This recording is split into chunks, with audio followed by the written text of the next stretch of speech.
Oh, we gotta listen. Hey, we gotta listen to Keith Thurman, bro. I got some audio I want to play for y'all from Keith Thurman.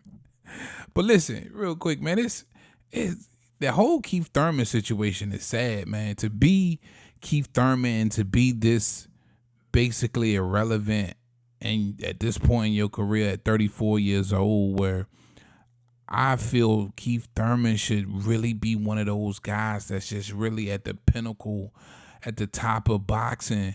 I remember really riding high with Keith Thurman before he fought Danny Garcia.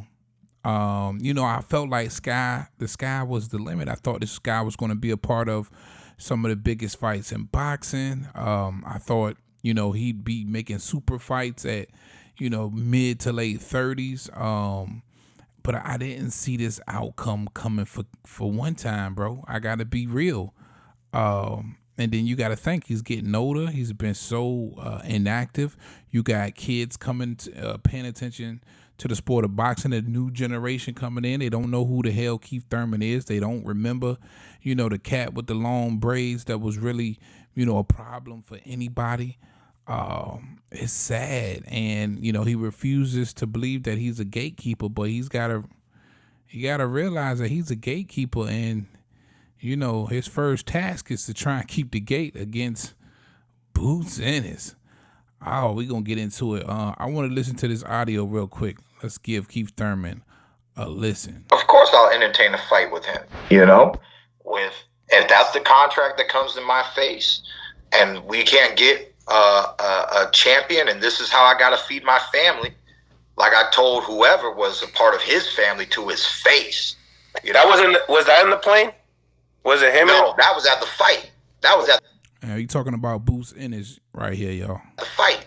That video got uploaded. I guess it was somebody told me that was Boots' cousin or uncle, brother. I don't know who it was. He wasn't too old, so it was a cousin or uncle.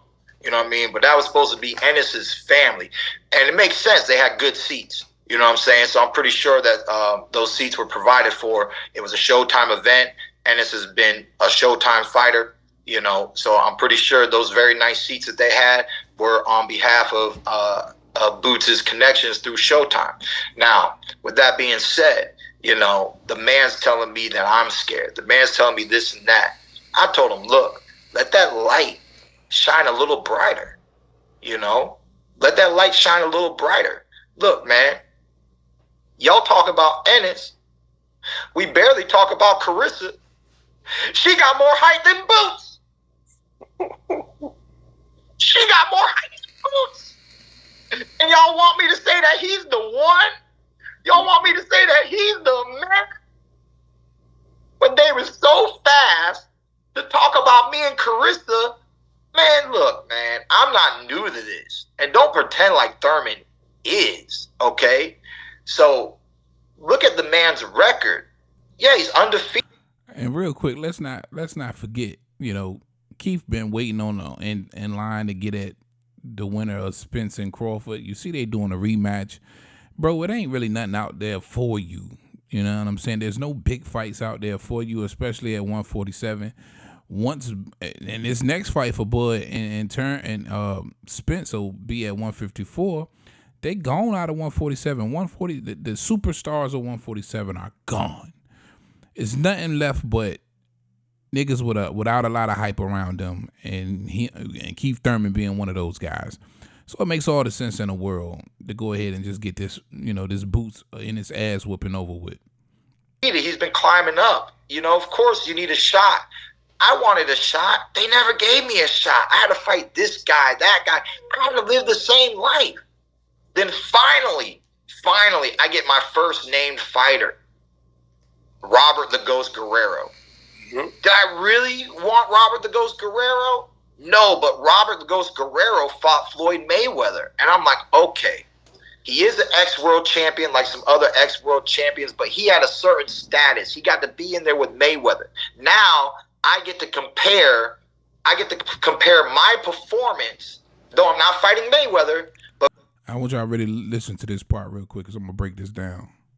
I get to compare my performance, though I'm not fighting Mayweather, But for the first time in our life, we get to have Thurman beat him like this, Mayweather beat him like this. That's that same, we call that the ruler. We call that the measuring stick. Correct. It's the same measuring stick they did with Pacquiao for 5 years. Oh, Pacquiao stopped Ricky Hatton. Floyd, Floyd stopped Ricky too. Oh, but Floyd didn't stop Cotto. Pacquiao stopped Cotto, right? So that's called a measuring stick. You compare one performance to another performance with two fighters that have fought the same opponent but have yet to fight each other, okay? That's the definition of the measuring stick in boxing. Okay? Now, what I wanted to kind of harp on that a little bit, where he says he finally got to fight Robert the Ghost Guerrero, right? Who had fought Mayweather. And it's the same thing for Boots Ennis. Now, mind you, Boots is what? He's like 30 plus fights in. At that time, when Keith Thurman fought Robert the Ghost Guerrero, I don't believe he was 30 fights in. But he finally got that opportunity to fight somebody who had fought the likes of a Mayweather. And now Keith Thurman, a former champion, just like Robert the Ghost Guerrero was, Boots is in the same situation, where if he gets a crack at you, Keith Thurman, you'd be an ex-champion who was in there with the likes of a Manny Pacquiao. Now, mind you, you lost to the old Manny Pacquiao. So, the young Manny Pacquiao would have washed you, but you lost to the old Manny Pacquiao. But yet and still, it's a measuring stick for Boots Ennis. You got the opportunity against somebody like a Robert the Good, because that's who you are right now. Whether Keith Thurman wants to believe it or not, nigga, you Robert the Ghost Guerrero.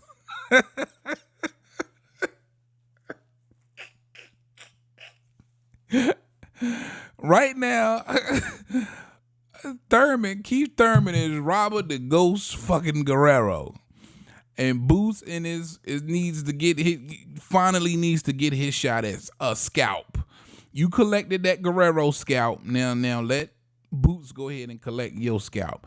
I had to mention that though, because he telling this story like Boots Ennis ain't in the same situation, bro. You was waiting around for your shot too at somebody. And then you got Guerrero, who had fought Mayweather, and Guerrero was an ex-champ. Here you are, Keith Thurman, an ex-champ. You got to fight Manny Pacquiao, and here come Boots Ennis. It's the same cycle in boxing. I don't even know what fucking point are you making. It just sounds like a bunch of excuses at this point for me. Okay, for those who don't know, now you know. All right, and I don't know what kind of measuring stick Ennis got. He's fighting a whole bunch of just guys who young and decent, but to say that like he's gonna just bulldoze Thurman and he's just gonna do so much, and you're scared, Keith. You're just fearful. You don't want it. You're just a little bitch, And I'm like, bro, what's this kid gonna do? Give me a black eye? What's this kid gonna do? Bust my nose? What's this kid gonna do? Break my rib? Make me cry? Oh my, oh my, oh my. Get the out of here, man. Yeah, I hear you. Like, I'm not the one who wants all the smoke. Like, I ain't been that guy. I've been that guy, bro. You can come from my throat. Of course I'll entertain a fight with him. Oh, man. Hey, Keith Thurman, something else, boy. I tell you what, he always made for a good soundbite and a promo on some corny shit. But Keith got to come to realization, man. You know what I mean? I think at this fight, at this point in time, he's basically selling the fight with Jaron Boots Ennis by making these type of statements, saying that Claressa Shield has more hype and who has Jaron Boots Ennis fought. But I think he's got to come to realization that, bro, you really are Robert the Ghost Guerrero. You're a gatekeeper. You're going to be like the old man left at 147, where these young guys got to come knock on your door, gatekeeper, and you got to see if you can try and capture another world title.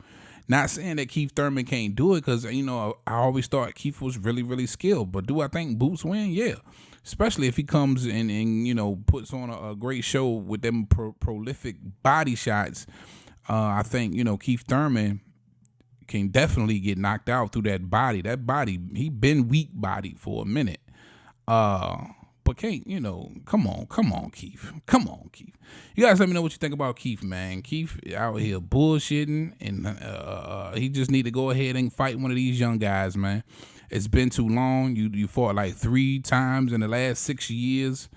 You know what I mean?